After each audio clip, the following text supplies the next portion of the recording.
Let's move on to our next topic. Okay, Jason, this one's near and dear to your heart since you spent the last year running an accelerator. Let's talk about accelerators and incubators. Yeah. So I think the question to ask as a founder is, is an accelerator or is an incubator for me? Is it, who exactly is it for? Yeah, I mean, it's a great question because they're certainly not for everybody, and it depends on the stage of your company too. But I think one of the biggest upsides I've seen is it's hugely helpful for fundraising for one, but the network you build.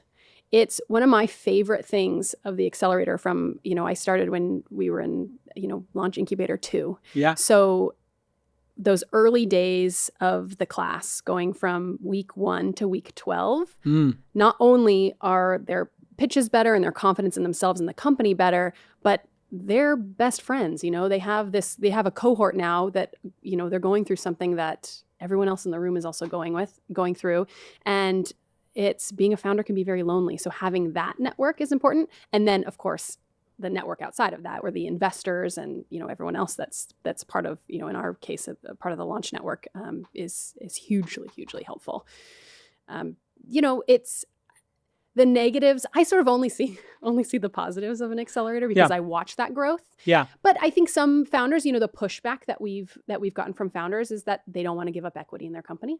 Right, which is reasonable. It's reasonable, sure. Yeah, if you're a second or third time founder, the idea of going to an accelerator to build your network, if you're Mark Pincus or Evan Williams in 2019, makes no sense. But if you were Evan Williams, the founder of Twitter and Blogger before that and Medium now, he may have very much wanted to go to, have Blogger be part of an accelerator if those existed back then, because they do kind of get you to second or third base. Which accelerators or incubators do you think are a no-brainer to go to, Jason? I mean, obviously, Launch Accelerator, we like to believe ours is world-class. Putting ours aside, when you hear somebody's gone to X or Y accelerator, which ones do you candidly go, that seems like that would increase the value of the company? And then we won't deride any other ones, but let's talk a little bit candidly about what the downside is to going to one that maybe isn't in that upper echelon. So who's in the upper echelon and what's the benefit of that? And then let's go into the next piece. So I think the accelerators, incubators that,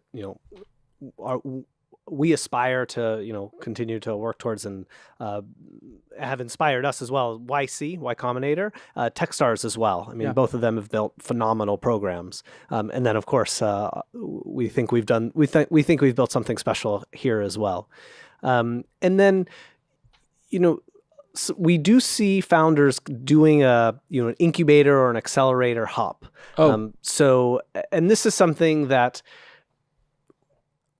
founders can fall in love with, kind of the process. To Ashley's point, building this camaraderie with your classmates is fun. Right. And, having this kind of 12-week sprint or 16-week sprint of working towards something can be a lot of fun. But it could also be productive, right? I mean, it could rally the troops to try to accomplish something in a short period of time. We've heard that as well. That's true. Increases focus and performance. True. Now let's go to the downside. It could also be potentially distracting. So if it's taking you away from building out your team, focusing on sales, and kind of, quote unquote, doing homework, while, they may on the peripherals be helpful to the company, it may not be kind of the core thing that the founder needs to be spending time with. And it also is a bit of a sign, if you do have to keep going to multiple incubators and accelerators, that you just keep giving up additional equity. You need to graduate at some point. And so at what point is too much, do you think? I'd be curious to know your thoughts on that. Yeah, I have seen companies that have done 3 or 4 accelerators, and you start to wonder, is this like the person who has 4 graduate degrees and like they're 40 years old and they're going for their 4th degree and master's in social work after doing their, legal degree, and they just love being in academia. And it is a phenomenon that there are so many accelerators out there. A lot of people who maybe aren't successful in business start an accelerator.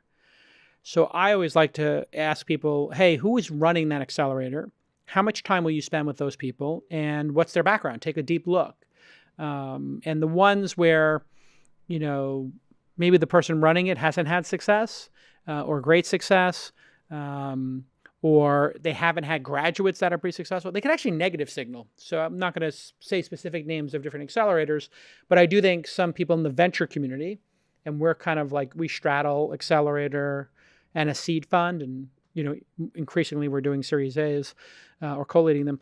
Those types of, that can be a negative signal. And a negative signal means people see it and go, 3 accelerators? Why weren't you able to clear market and raise the seed round after that? Why are you raising 100, 150K from 3 seed funds instead of doing, or 3 accelerators instead of moving on? What is the best way to know which program to go to? We typically recommend talking to the founders. So if a founder went through the program, email them and find out what they thought of the program. And you need to take it with a little bit of grain of salt, of course, because there is some bias in the fact that they've given up the equity, and so they want to. What is that, confirmation bias that would fall into? Confirmation bias, exactly. Yep. So you need to be careful about that. But I think if you ask them 2 or 3 different ways, Oh, I like that. Really, what did you get out of it? Do you think you would do it again if you started another company? What do your classmates feel the same way about the program? Did anyone have a negative experience? I think if you dig in enough, you'll typically find out, how they truly felt about it. Yeah, the asking 3 or 4 times I think is really brilliant, because with confirmation bias, if somebody's made an investment in something, you own a Tesla or you bought the Chevy Volt or the Fisker. I remember the Fisker car owners were like, it's better than a Tesla. They would die with this garbage car being better than a Tesla. And it was obviously not. It was a lemon, essentially. And, if you actually ask them the 3rd time, like, what did you get out of it? What's specific? And would you go back again? They say, oh, totally. And you say, yeah, okay. Would you really? And would it be worth it? At the same terms, yeah. And sometimes they will say no.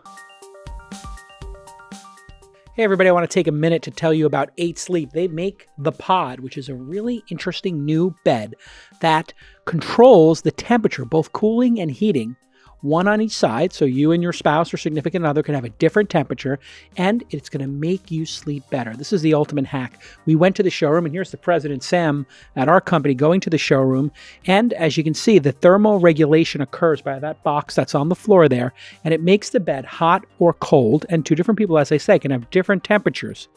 And it will do this really interesting thing. In order to wake you up, it's going to do a thermo alarm, which means it's slowly going to make the bed a little bit cooler, which raises your heart rate and allows you to wake up naturally. And if you watch in this video, that is a reader. And that reader there tells us, the infrared, what the temperature is. And you can see on one side of the bed, it's one temperature, and on the other side, it's the other.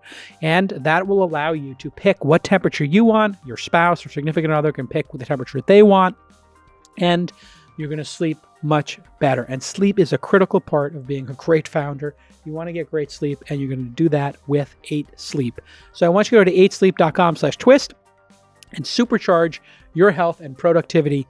Try the product risk-free for 100 days. I'm not kidding. They will let you try 8 Sleep for 100 days risk-free. Go to 8sleep.com/twist, 8sleep.com/twist, and check out the pod. It is amazing. Okay, let's get back to this awesome episode.